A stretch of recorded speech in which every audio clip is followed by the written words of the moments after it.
ॐ नमः सिद्धेभ्यः। ॐ नमः सिद्धेभ्यः।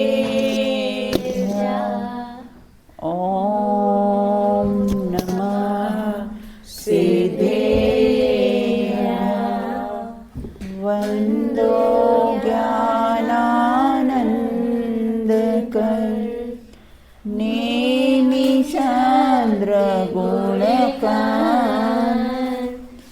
माधव वन्दित विमलपद पुण्यपयोनिधिकन् दोषदहन गुणगहन घन हरि करि हरि अरहं स्वानुभूति रमणी रमण जगनायक जयवन जगनायक जयवन। अपनी चर्चा यहाँ पर कर्णान योग के प्रश्नोत्तर के माध्यम से पूर्व में हमने चर्चा की थी कि सर्वघाती प्रकृतियाँ और देशघाती प्रकृतियों पर अपनी चर्चा चली थी कि सर्वघाती प्रकृतियाँ कितनी होती हैं और देशघाती प्रकृतियाँ कितनी होती हैं।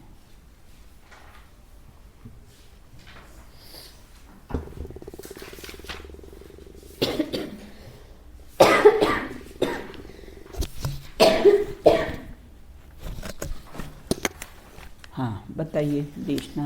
दीदी सर्वघाती प्रकृतियाँ 21 होती हैं और देशघाती प्रकृतियाँ 26 होती हैं। हाँ।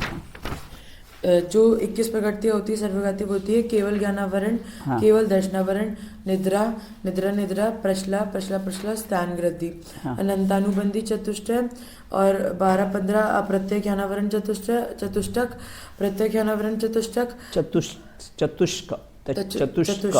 चतुष्क, मिथ्यात्व दर्शन मोहनीय, सम्यक मिथ्यात्व दर्शन मोहनीय, ये 21 प्रकृतियाँ होती हैं। ये कौन सी होती है? सर्वघाती प्रकृतियाँ होती हैं। हाँ। और 26 प्रकृति। ठीक है, अच्छा बताओ देशघाती प्रकृति किसे कहते हैं, कौन कौन सी? जीव के ज्ञानादि गुणों के एक देश अर्थात अंशतः घात में निमित्त होने वाले कर्म को देशघाती कर्म कहते हैं। ये टोटल 26 प्रकृतियाँ होती हैं। मति ज्ञानावरण, शुद्ध ज्ञानावरण, अवधि ज्ञानावरण, मनपर्याय ज्ञानावरण, चक्षु दर्शनावरण, अचक्षु दर्शनावरण, अवधि दर्शनावरण, सम्यक प्रकृति, संजुलन चतुष्क, हास्यादि 9 कक्षाएं, दान अंतराय, लोभ अंतराय, भोग अंतराय, उपभोग अंतराय और वीर अंतराय। हाँ बराबर बिल्कुल।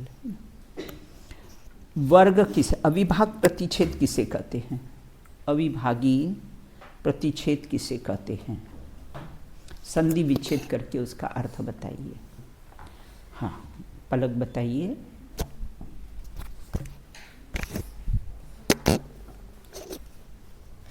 दीदी अविभागी प्रतिच्छेद का मतलब कि मतलब नहीं, विभाग मतलब कि अंश अर्थात जिसका दूसरा अंश ना हो सके वह अविभागी है, और प्रतिच्छेद अर्थात कि शक्ति का अंश, यानी कि शक्ति के अविभागी अंश को अविभागी प्रतिच्छेद कहते हैं। शक्ति का वह अंश जिसका दूसरा विभाग। राजी क्या बात है? 2-3 दिन से लेट क्यों आ रहे हो क्लास में? तो जिनवाणी तो ये सब लोग नहीं थे जिनवाणी लेने के लिए। दीदी अविभागी प्रतिच्छेद का मतलब कल से क्लास में लेट नहीं आओगी। हाँ एक और आता है कि जिसका दूसरा विभाग नहीं हो सके। जैसे रेत का कण होता है, तो जो रेत का कण होता है उसका दूसरा विभाग नहीं हो सकता है, वही अविभागी प्रतिच्छेद है। बिल्कुल।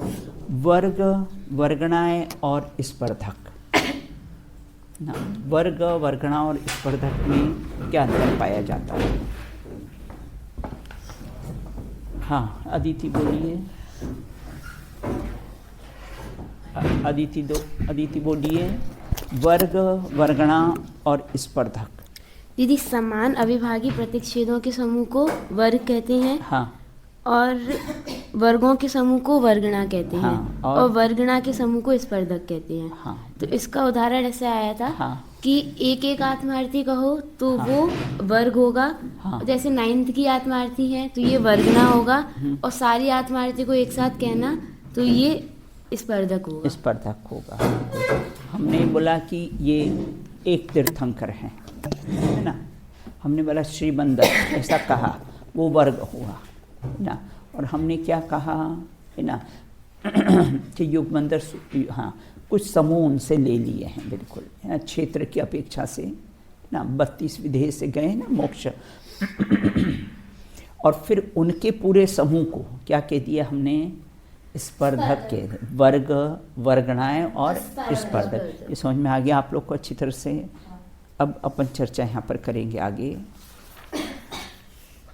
आज हम कृष्टि की चर्चा करेंगे। आप ये बोर्ड पर आप ये चित्र देख रहे हैं यहाँ पर, है ना, ये अनुकृष्टि की रचना, है ना। अनुकृष्टि की रचना मतलब किस क्रम से ये कैसे हैं हीन हीन होते जाते हैं, उसकी चर्चा भी आने वाली है, करेंगे। सबसे पहले कृष्टि किसे कहते हैं। कृष्टि कहो या अनुकृष्टि कहो, एक अर्थवाची शब्द है। देखो 13वें गुणस्थान में कृष्टि मतलब क्रश होना, कृष्टि मतलब नष्ट होना, है ना। तो यहाँ ये कहते हैं कि 13वें गुणस्थान में योगों की कृष्टि होती है, 13वें गुणस्थान में योगों की कृष्टि होती है, और 10वें गुणस्थान में कषायों की कृष्टि होती है। कषाय कैसी होती है, नष्ट होती है, बिल्कुल। कर्मों के अनुभाग का क्रम क्रम से हीन होना ही कैसा है, कृष्टि है, अर्थात उसको अनुकृष्टि करते हैं। अर्थात अनुभाग का क्रश होना, घटना ही सो फल प्रदान करने की जो शक्ति होती है ना, उसी को क्या कहते हैं, अनुभाग का क्रश होना, अर्थात घटना, उसको ही कृष्टि कहते हैं। अब कहते हैं, देखो संजुलन अपने पूर्व में भी लिया था ना, संजुलन मंद, मंदतर, मंदतम ना, ये धीरे धीरे कैसा होता है, क्रश होता जाता है। फीवर का हमने उदाहरण से इसको समझा था। जैसे फीवर होता है ना, तो 4 से फिर 3, 3 से 2, 2 से 1, 1 से 1 से 100, फिर 99, ऐसे क्रम क्रम से कैसा होता है, वो घटता जाता है। उसी प्रकार से कर्मों का मतलब फल प्रदान करने की उनकी जो शक्ति होती है, वो क्रम क्रम से हीन होती जाती है, उसका नाम कैसा है, कृष्टि कहा है। अब उसके भी 2 भेद कर दिए हैं, है ना। कौन से, है ना, बादर कृष्टि और सूक्ष्म कृष्टि। देखो ये कृष्टियों के भी और भी भेदे 12 प्रकार के, पूर्व कृष्टि, अपूर्व कृष्टि, लेकिन उतने विस्तार से हम नहीं जाएंगे। बादर कृष्टि अपूर्व स्पर्धकों से भी विशेष अनुभाग क्षीण स्पर्धकों को बादर कृष्टि कहते हैं। अर्थात संजीवलन संबंधी जो क्रोध, मान, माया, लोभ का अनुभाग घटना, मुनिराजों को जो संज्वलन कषाय होती है, संज्वलन संबंधी जो क्रोध, मान, माया, लोभ, वो धीरे धीरे गुणस्थान के परिपेक्ष में कैसे हैं, घटते जाते। 6वें 7वें से फिर अपूर्व ग्रहण में और कम, फिर 9वें में कम, और 10वें में तो कषाय कैसी सारी नष्ट हो ही जाती है। तो इस प्रकार से उसका नाम कैसा है, अनुभाग का घटना, वो स्थूल खंड होना, उसका नाम है बादर कृष्टि। स्थूल खंड होना ना, जैसे पत्थर होता है ना, पत्थर के पहले बड़े बड़े पीस करते हैं, फिर उसकी गिट्टी होती, फिर उसकी फिर चूरा करके उसकी सीमेंट बन जाती है ना। तो इस प्रकार से यहाँ कहते स्थूल खंड करना, किसी के बड़े बड़े पीस करना, वह कैसा है, बादर कृष्टि है। अब कहते सूक्ष्म कृष्टि किसे कहते हैं, बादर कृष्टि से भी विशेष और अनुभाग का और क्षीण होना। जितना बादर कृष्टि में कर्मों का अनुभाग मतलब फल प्रदान करने की शक्ति क्षीण हुई थी, और सूक्ष्म कृष्टि में मैंने कहा ना कि उसका फिर पत्थर का कैसा है, चूरा बनाकर फिर उसकी कैसी होती, सीमेंट बन जाती। तो बिल्कुल उसको कैसा है, स्थूल में बड़े बड़े पीस होते हैं, और बादर कृष्टि में कैसा है, उसको सूक्ष्म, उसको रेत बना लिया जाता है। बिल्कुल उसी प्रकार से कर्मों का अनुभाग शक्ति और भी कैसी होती है, सूक्ष्म कृष्टि, मतलब और भी उसकी कैसी होती है, वो क्षीण होती जाती, फल प्रदान करने की शक्ति वो क्षीण होती जाती है। उसे क्या कहते हैं, सूक्ष्म कृष्टि कहते हैं। कृष्टि के दो भेद, एक बादर कृष्टि और कैसे सूक्ष्म कृष्टि। देखो ये सूक्ष्म कृष्टि की आपके यहाँ पर ये अनुकृष्टि की रचना अपन ने बनाई है ना, ये अनुकृष्टि की रचना बनाई है। तो यहाँ एक कहते देखो, नीचे के ऊपर से नीचे के परिणामों का अनुकर्षण और क्रम से हीन होने वाली रचना विशेष को अनुकृष्टि कहते हैं। क्या कहते हैं, ऊपर से, है ना, ऊपर से नीचे के परिणाम, है ना, ऊपर विशेष थे, फिर और कम हुए, फिर कम हुए, फिर कम हुए और फिर कम हुए, बिल्कुल, है ना। इस प्रकार से इसका कम होते जाना, ऊपर से नीचे के परिणामों का अनुकर्षण अर्थात उसका घटना क्रम से हीन होने वाली रचना को कैसे अनुकृष्टि रचना कहते हैं। अब यहाँ ये कहते हैं मार्गणा किसे कहते हैं ना। अब मार्गणा के कितने भेद हैं और उसकी चर्चा देखो। मार्गणा किसको कहते हैं, मार्गणा कहो कि खोज कहो, है ना। देखो इसको, है ना, मिटा दो इसको, ऊपर से नीचे हीन होते जाते हैं ना, ऊपर से नीचे हीन होते जाते हैं, बिल्कुल, है ना।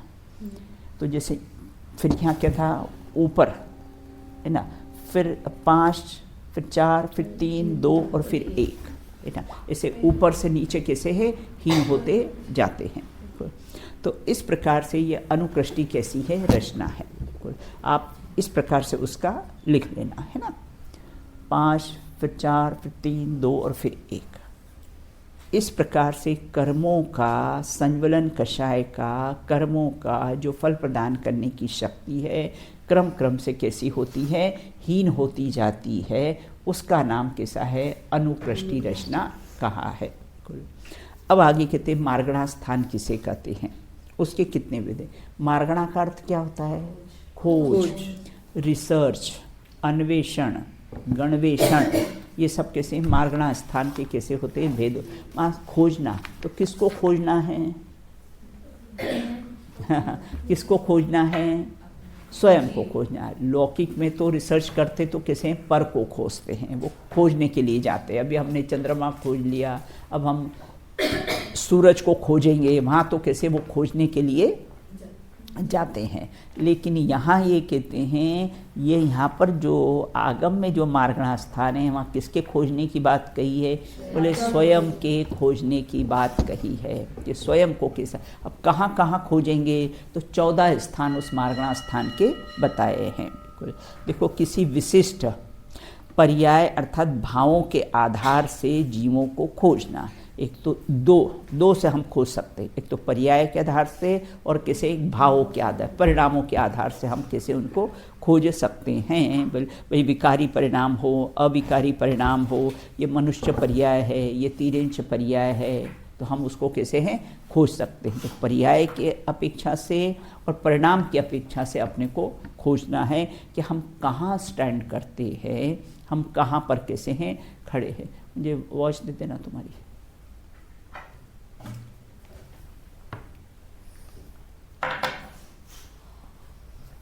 तो अपने को कैसा है, कहाँ पर कैसा है खोजना है। अब वो 14 है ना।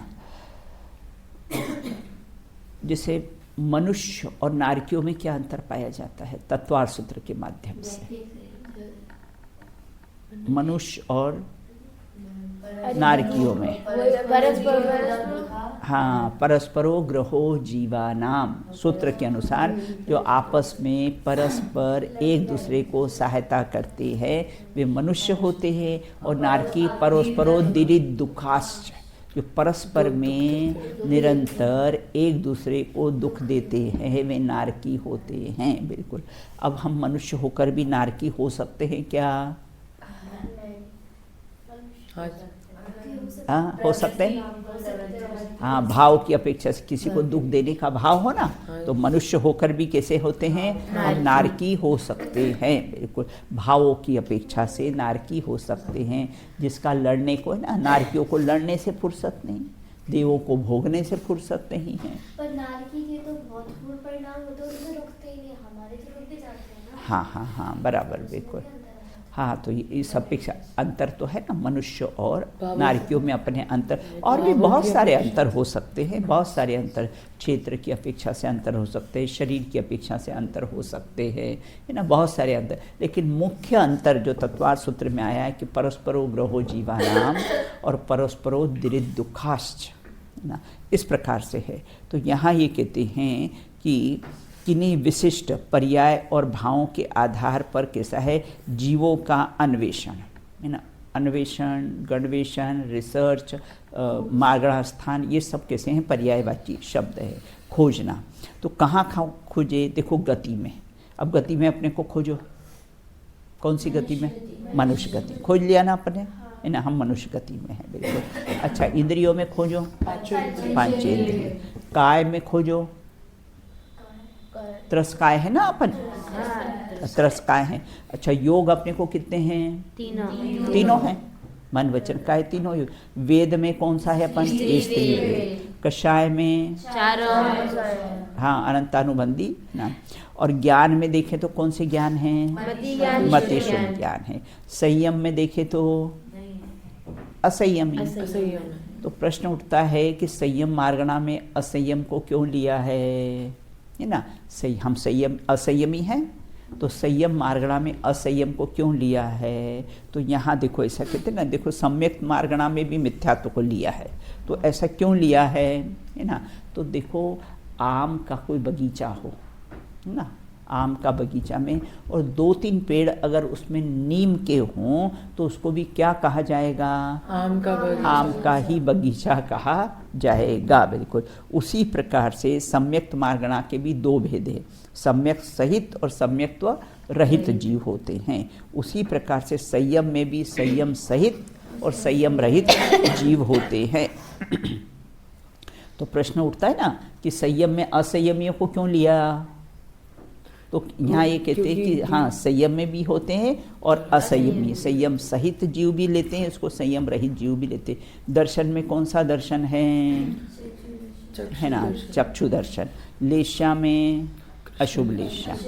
हाँ, भव्यत्व में हम भव्य है, सम्यक्त्व में मिथ्यात्व है। तो प्रश्न अपना ये उठता था कि सम्यक्त्व में मिथ्यात्व को क्यों लिया, है ना? तो सम्यक में मिथ्यात्व सहित जीव भी आते हैं, और सम्यक में मार्गणा में, है ना, मिथ्यात्व सहित जीव भी आते हैं और मिथ्यात्व रहित जीव भी आते हैं। हम संगी हैं कि असंगी? संगी है। आहार में कौन सा आहारक है? आहार वो भोजन नहीं ना, हाँ, भोजन नहीं लेना। कर्म और नौ कर्म की वर्गणाओं को ग्रहण करते ना, वो कैसा है? आहारक में लिया है। कर्म और 9 कर्म के परमाणु को ग्रहण करते हैं ना, इसलिए हम कैसे हैं? आहारक है। तो खोज लिया ना अपने को 14 में, है ना, 14 में अपने कैसा है? खोज लिया। अच्छा, अब मुनिराजों को खोजो तो 14 गुण स्थान में सबसे पहले गति, मनुष्य गति, इंद्रिय, काय, योग, हाँ, और वेद, कषाय, 3 कषाय चौकड़ा, संज्वलन कषाय। ज्ञान में चारों भी हो सकते हैं ना, हाँ, एक भी हो सकता है। संयम में संयमी होते हैं, सकल संयमी होते हैं। और दर्शन में चक्षु दर्शन, हाँ, लेशाओं में, हाँ, भव्य है या अभव्य? सम्यक्त्व या सम्यक्त्व है, बिल्कुल। और संगी हैं। और किसे? आहारक में, आहार में कर्म और 9 कर्म परमाणु का ग्रहण होता है। तो हो गया ना, मुनिराजों को खोज लिया ना अपन ने। ऐसे सब जीवों को कैसा है? खोजना। तो कहाँ खोजना? ये 14 स्थानों में खोजना, उसका नाम कैसा है? मार्गणा स्थान है। समझ में आ गया अच्छी तरह से? हाँ, अब आगे कहते हैं, देखो इसमें प्रश्न, सम्यक मार्गणा किसे कहते हैं, उसके कितने भेद हैं? तो कुछ सम्यक दर्शन श्रद्धा गुण की मुख्यता से जीवों के अन्वेषण को, खोजने को सम्यक्त्व मार्गणा कहते हैं, बिल्कुल, है ना। खोजना है ना, खोजना है सम्यक तो सहित और सम्यक तो रहित जीव। देखो सम्यक मार्गणा में सम्यक तो सहित जीव भी आएंगे, सम्यक तो रहित जीव भी आएंगे, बिल्कुल ना। देखो उसमें 6 भेद है, सम्यक मार्गणा के 6 भेद हैं, मिथ्यात्व, सासादान और मिश्र।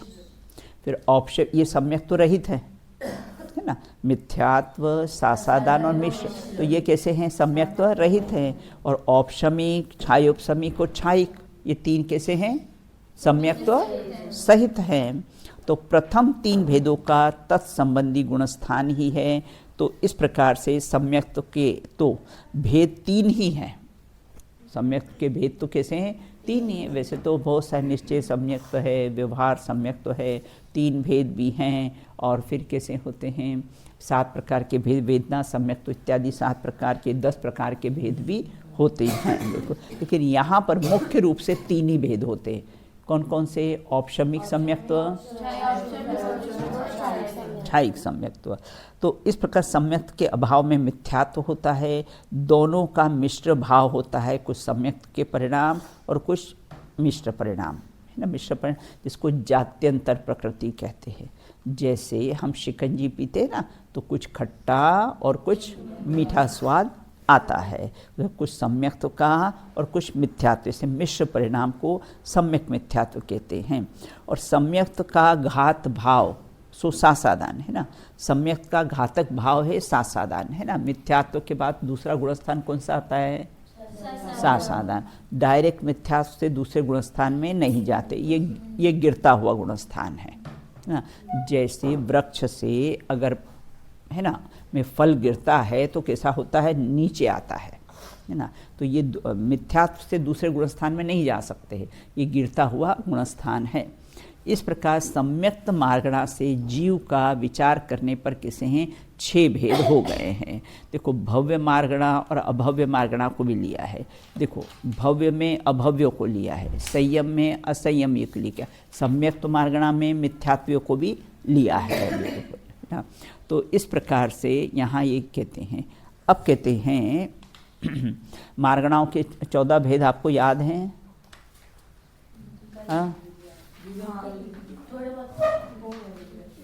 याद हो गए? चलो हाँ बताओ, कौन सुनाएगा? हाँ 14 मार्गणाओं के नाम सुनाइए। हाँ चलो अप्पा सुनाइए।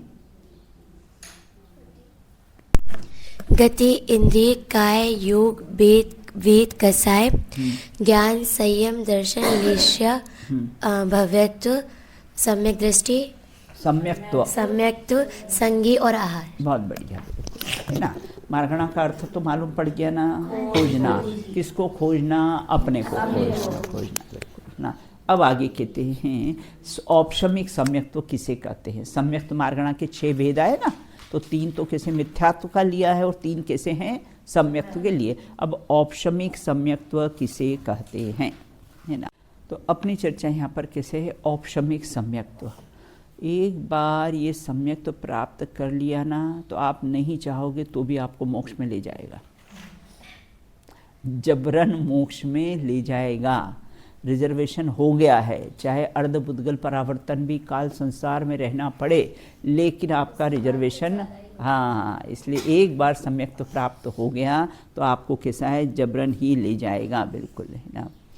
अब यहाँ ये कहते फ्लाइट में बैठ गए हैं ना, तो अपनी चर्चा यहाँ पर सम्यक मार्गणा में चर्चा चल रही थी। सम्यक मार्गणा के 6 भेद हैं। तो प्रश्न अपने पूर्व में इसका कि सम्यक मार्गणा में मिथ्यात्व, सासादान और मिश्र को भी लिया है, मतलब मिथ्यात्वियों को और सम्यक्त्व सहित और किसी सम्यक्त रहित दोनों जीवों को सम्यक मार्गणा में लिया है। अब कहते हैं औपशमिक सम्यक्त्व किसे कहते हैं। निशुद्धात्म सन्मुख पुरुषार्थी जीव के 5 डेफिनेशन के रूप में देखिए, 5, 6 और कैसे 7 प्रकृतियों के, है ना। 5 कौन सी है ना, निशुद्धात्मा सन्मुख पुरुषार्थ 5 प्रकृतियों का, है ना, उपशम होता है। तो 5 प्रकृतियाँ कौन सी, मिथ्यात्व और अनंतानुबंधी की 4, ये तो 5 हो गई, है ना। और 6 प्रकृतियाँ कौन सी, मिथ्यात्व, सम्यक मिथ्यात्व और 4 अनंतानुबंधी की, है ना। तो कितनी हो गई? 6 हो गई। लेकिन अब 5, 6 और 7 सम्यक प्रकृति, हाँ ये हो गई ना, समझ में आ गया ना। 5, 6 और 7 प्रकृति दर्शन मोहिनी की 3 और अनंतानुबंधी चतुष्क के उपशम के में निमित्त होने वाले श्रद्धा गुण के सम्यक परिणमन को औपशमिक सम्यक्त्व कहते हैं।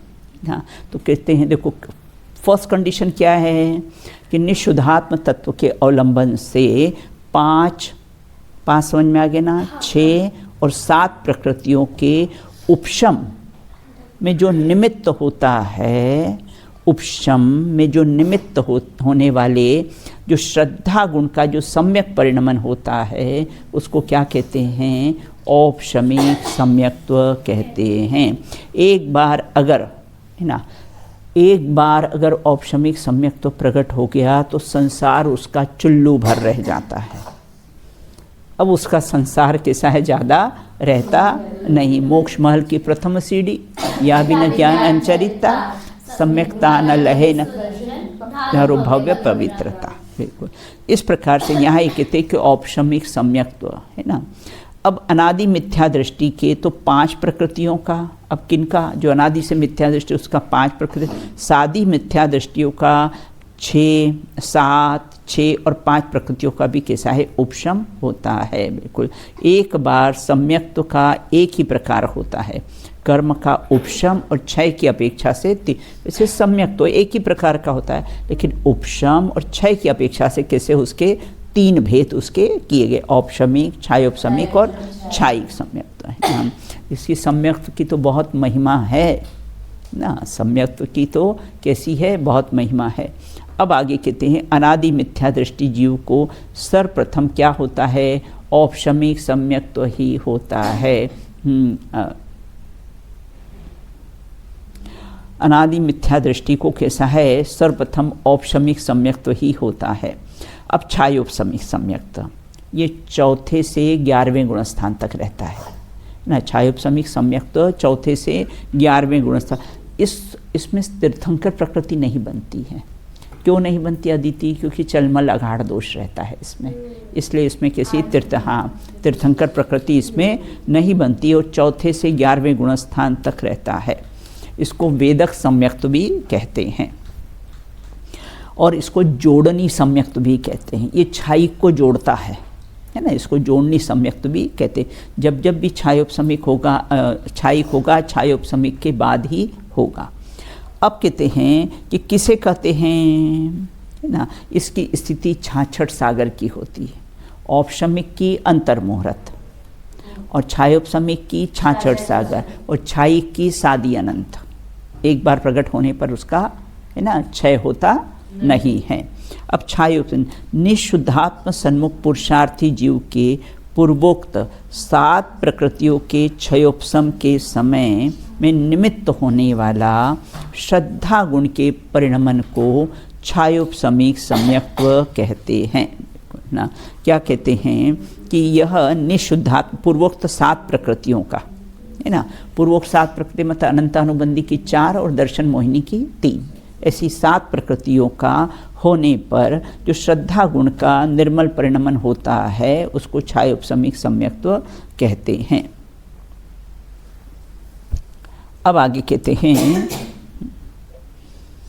क्षयोपशम अनंतानुबंधी की 4, मिथ्यात्व, सम्यक मिथ्यात्व, इन 6 जो सर्वघाती प्रकृतियों का तो क्या हो जाता है? उदिया भावी क्षय। क्षयोपशम किसे कहते हैं? पूर्व में भी अपन चर्चा कर चुके हैं इसके, है ना। क्षय, हाँ, भविष्यकालीन, हाँ, और देशघाती प्रकृतियों का उदय, उसका नाम है क्षयोपशम। क्षय, उपशम और उदय, तो किनका क्षय? जो वर्तमान कालीन सर्वघातियों का तो क्षय हो गया, और जो भविष्य में जो उदय में आने वाली वो भी सत्ता में पड़ी है, उसका उपशम हो गया। और वर्तमान कालीन देशघाती, 2 में सर्वघाती। इसकी डेफिनेशन याद करने का ये तरीका, 3 टुकड़ों में इसको याद करो। क्षय, उपशम और उदय, तो आपको कैसी है ये याद हो जाएगी। तो इस प्रकार से यहाँ ये कहते हैं ना, समय सार नाटक में जय जय जीव पंडित क्षय उपसामी उपसामी, क्षण माही आग माही क्षण माही पानी माही। जो क्षय उपशम सम्यक दृष्टि होता है, जैसे लोहार की संडासी का उदाहरण दिया है, क्षण में आग में रहती है, क्षण में पानी में रहती है, क्षण में आग में रहती है, क्षण में, उसी प्रकार ये कैसा है, इसकी इस प्रकार से मिश्र जाति की प्रकृति होती है। अब आगे कहते हैं छायिक सम्यक्त्व किसे कहते हैं। निशुद्धा चौथे गुणस्थान से है ना, गुणस्थानातीत है ना, ये छूटता नहीं, इसका काल कैसा है, सादी अनंत रहता है बिल्कुल है ना। और कैसे होते हैं, ज़्यादा से ज़्यादा जो छायोपसमिक सम्यक छायिक सम्यक तो होता है ना, उसका ज़्यादा से ज़्यादा 3 भाव, इससे ज़्यादा भाव रहते नहीं, इससे ज़्यादा अनुज्ञा संसार में रुलना ही नहीं है, जन्म मरण करना ही नहीं है। देखो कितनी मैं परसों से सोच रही हूँ, क्या तैयारी चल रही होगी। भगवान महावीर मोक्ष गए ना, तो उनकी क्या अंदर से इस समय उसकी क्या तैयारी चल रही है। कल से तो दिव्य ध्वनि भी बंद है ना, दिव्य ध्वनि भी कैसे धनतेरस से दिन से दिव्य ध्वनि खिरना भी कैसा है, बंद हो जाती है उनकी है ना। तो कितनी अंदर से कितनी जोरदार तैयारी चल रही होगी। और हम तैयारी के नाम पे राजी क्या करते हैं, मिठाइयाँ बनाते हैं, अच्छे अच्छे कपड़े पहनते हैं, दीपक जलाते, घूमने फिरने जाते हैं, रोशनी देखने जाते हैं, रिश्तेदारों से मिलने जाते, वो मिलने, कितनी विकृतियाँ हैं है ना, कितनी विकृतियाँ हैं दीपावली के नाम पर। वहाँ कैसी तैयारी चल रही थी अदिति, और अपन कैसी तैयारी करते हैं। कितना उसका विकृत रूप हो गया है, बिल्कुल है कि नहीं। बहुत से लोग पटाखे भी जलाते हैं। हाँ, फटाके जलाते हैं, हिंसा नंदी रौद्र ध्यान है ना, फटाके जलाए और उसमें आनंद मानना। भाई उन छोटी छोटी जीवों के लिए तो बम ब्लास्ट ही हो गया ना। फिर नहीं, देखो हर काम की शुरुआत अपने से करो, दुनिया से अपेक्षा मत करो बेटा है ना। अच्छे काम की शुरुआत अपने से करो बस। दुनिया अपन अपना लोटा छानो बस। पिछली बार तो सिर्फ दिल्ली में बैन थे पटाखे फोड़ना, हाँ, अब इस बार ऑल ओवर इंडिया में है बस ऐसा। हाँ, बैन गवर्नमेंट ने किए तो है, पर मानेगा नहीं होगा। नहीं भैया, जो जिनके फटाकों का बिजनेस है उनकी तो हालत खराब हो जाएगी, तो वो क्यों इसको बैन होने देंगे, वो क्यों इसको बैन होने देंगे। वैसे गवर्नमेंट ने इस बार बोला कि ऑल ओवर इंडिया में बैन है पटाखे। हाँ, मानते पिछली बार सिर्फ दिल्ली में थे, इस बार देखो विदेशों में ऐसा नहीं है, वहाँ जो रूल्स बनाए ना, वहाँ रूल्स बराबर फॉलो करेंगे बस। वहाँ तो वो बोलते हैं ये साउंड पॉल्यूशन है, वो फटाके हम छोड़ ही नहीं सकते हो बिल्कुल। हाँ, तो वो इसीलिए तो अपने यहाँ तो बहुत लिलियंट है ना लोग बिल्कुल। हाँ बिल्कुल, तुमने ठीक कहा, फटाके फोड़ना मतलब पैसों में आग लगाने जैसा है बिल्कुल है ना। और डायरेक्ट पैसे ही जला दो ना जितने की, और कितने महंगे महंगे फटाके आते हैं बिल्कुल। फिर पूरी रात ऐसा आप लोग को जलाते हो कि नहीं फटाके? ऐसा पहले नियम नहीं था, पर डर लगता है। हाँ, अब नियम ले लो बस, नियम हमको फटाके चला, हिंसा नंदी रौद्र ध्यान है बिल्कुल। ये भैया बोलते हैं कि पटाखे लेके आ जाओ, मुझे पैसों में आग लगाने का शौक नहीं। वेरी गुड, बहुत अच्छा कि मुझे पैसों में आग लगाने का शौक नहीं है। अच्छा जवाब दिया बिल्कुल। तुम फ्री में दो तो भी बिल्कुल है ना। तो चलो अपनी छायिक सम्यक दर्शन की है ना, गुणस्थान चौथा से है ना सादी अनंत काल तक रहता है बिल्कुल। और कैसे हैं, 3 भाव से इसके ज़्यादा नहीं, एक बार सम्यक तो प्राप्त कर लिया, 3 भाव से ज़्यादा होते नहीं हैं। और कैसे केवली के सन्मुख ही होता है, केवली का लघुनंदन ही होता है ना। परिभाषा के रूप में उसको देखते हैं छायिक सम्यक्त्व को। निशुद्धात्म, देखो कंडीशन एक ही है, निशुद्धात्म सन्मुख है ना, पुरुषार्थी जीव के 7 प्रकृतियों के सर्वथा क्षय के समय होने वाले भविष्य में अनंत काल पर्यंत रहने वाले श्रद्धा गुण के सम्यक परिणमन को छायिक सम्यक्त्व कहते हैं। बिल्कुल। और छायिक सम्यक दर्शन हमेशा छायोपसमिक सम्यक्त्व पूर्वक ही होता है, इसलिए छायोपसमिक सम्यक्त्व को जोड़नीय सम्यक्त्व भी कहा जाता है। भविष्य काल में अनंत काल पर्यंत एक बार प्राप्त हो जाए तो फिर कैसा है, सिद्धालय में भी रहता है, फिर इसका कैसा है, अभाव होता नहीं है। बिल्कुल, है ना। इस प्रकार से चर्चा की है, समय अपना हो गया है। अब उस औपशमिक देखो सम्यक्त्व के 3 भेद चार्ट बना लेना, औपशमिक, छायोपशमिक, छायिक, है ना। फिर औपशमिक के 2 भेद, प्रथमोपशम और द्वितीयोपशम, है ना। इस प्रकार से आप अपनी कैसी है चार्ट इसमें बना लेना, इसमें बिल्कुल, है ना। शेष चर्चा अपन कैसी है बाद में करेंगे। बिल्कुल, चलिए बोलिए। आत्मा का ज्ञान हो और आत्मा का ज्ञान हो, आत्मा से ही मेरी संसार में पहचान हो, आत्मा में दिन उदय हो, आत्मा में रात हो, आत्मा अनुभव में आवे, आत्मा की बात हो, आत्मा के ध्यान में ही मेरा पुनरुत्थान हो, आत्मा के ध्यान में ही मेरा पुनरुत्थान हो। बोलिए नंदानंद सिद्ध परमेष्ठी भगवंतों की जय हो। नित्य बोलिए द्वादशांगमयी जिनवाणी माता की जय हो। अस्थि की मस्तियां मस रहने वाले समस्त वितरागी संतों की जय हो। अंतिम शासन नायक महावीर स्वामी की जय हो। अहिंसा परमो धर्म की जय हो। प्रणालियों के महान ग्रंथों की जय हो। महावीर के निर्वाण महोत्सव की जय हो। एक साथ बोलिए।